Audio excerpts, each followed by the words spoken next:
Ich sehe in letzter Zeit all diese OpenClaw Workspaces, sage ich jetzt mal, oder OpenClaw oder wie man ihm auch immer alles sagen möchte, wo dann ein riesiges Dashboard ist, wo gerne irgendwie War Room oder so noch genannt wird, wo dann irgendwie ganz viele Agents aufgelistet sind und hier dies, das, jenes und wo man alles schön sieht und einen riesigen Überblick. Aber dann schaut man ein bisschen genauer hin und dann sieht man dort so, null Nachrichten wurden genutzt, null Tokens benutzt, es gibt keine Memories da drin und so weiter. Also es funktioniert irgendwie, aber irgendwie funktioniert's auch nicht, wenn man etwas genauer hinschaut. Und dann schaut man noch etwas genauer hin und geht dann vor allem die Architektur dahinter anschauen und realisiert dann ziemlich schnell aus meiner Sicht, dass das gar nicht mal so, ja, viel Wert hat. Also wie das Produkt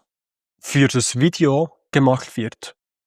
Also, dass es halt einfach nice im Video aussieht, damit man das Gefühl hat: „Oh ja, das ist weiß nicht was und das braucht man jetzt wirklich und das ist richtig hilfreich.“ Obwohl dann effektiv bei der Arbeit, wenn man es nutzen will oder so, es doch nicht wirklich so hilfreich ist und 'nen simples Setup mit einfach nur 'ner AI im CLI, also im Terminal laufen zu lassen, wahrscheinlich produktiver und sinnvoller wäre für die meisten Menschen, anstatt so irgendetwas aufzusetzen. Aber ja, das verkauft sich natürlich nicht so gut. Das generiert nicht so viele Views. Da kann man nicht 'ne Community da draus aufbauen und deshalb ist es halt wichtig, ja, dass man da irgendwie so 'n fancy Produkt macht, was gut aussieht, um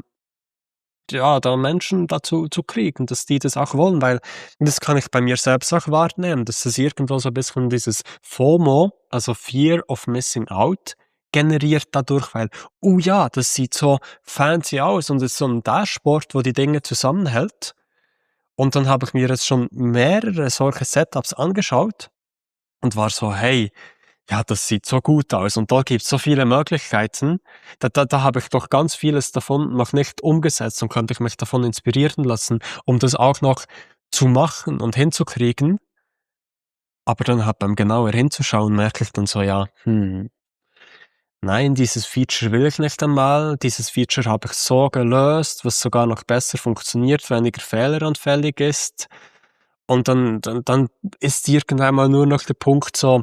Aha, die haben einfach 'n fancy Dashboard da draus gemacht, was gut aussieht irgendwie, aber an wirklich zum Benutzen oder so, funktioniert's für mich selbst, diesen Weg, wie ich jetzt habe, halt deutlich besser und das finde ich irgendwie schon auch noch interessant. Aber das ist ja auch genau diese Gefahr, wo ich jetzt auch schon immer mehr Menschen sehe, da drüber zu sprechen, wie viele Menschen das sich in AI drin verlieren, um einfach ganz, ganz, ganz viel machen, aber ohne wirklich den Hebel zu bewegen, ohne die Produktivität zu fördern. Also von: „Oh ja, wir nehmen jetzt AI in unser Geschäft oder in unser Privatleben auf, machen jetzt ganz viel damit wir es optimieren können und Zeit einsparen und schlussendlich kostet es sie mehr Zeit, verdienen sie weniger und ja, passiert eigentlich das Gegenteil von dem, was sie im ersten Moment erwartet haben, genau deshalb, weil es auch so ring ist, sich in all diesen Dingen drin zu verlieren. Meine, das passiert mir ja auch irgendwo immer mal wieder und es ist auch nicht einfach, 'n Überblick zu behalten über das Ganze und jetzt hier zu realisieren: wenn ich jetzt das hier mache, dann ist es zwar nice, aber hat das keinen wirklichen Wert für mich oder für andere.“ Oder zu realisieren: wenn ich dafür das mache, hat das dafür dann wirklich 'n Wert für mich und für andere. Und es ist halt einfach auch so der Punkt, wo ich's mal für mich selbst wieder schade finde, weil ich's für meine Werte halt einfach so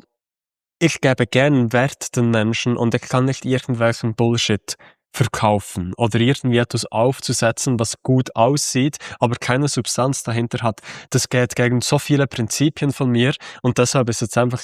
ja, jetzt mal, wenn ich so 'n Video sehe und das dann etwas genauer anschaue, ja, muss ich schon so 'n bisschen schmunzeln, aber irgendwo tut es mir auch weh und leid, dass so etwas gemacht wird, um Geld zu verdienen und das so vermarkten zu können.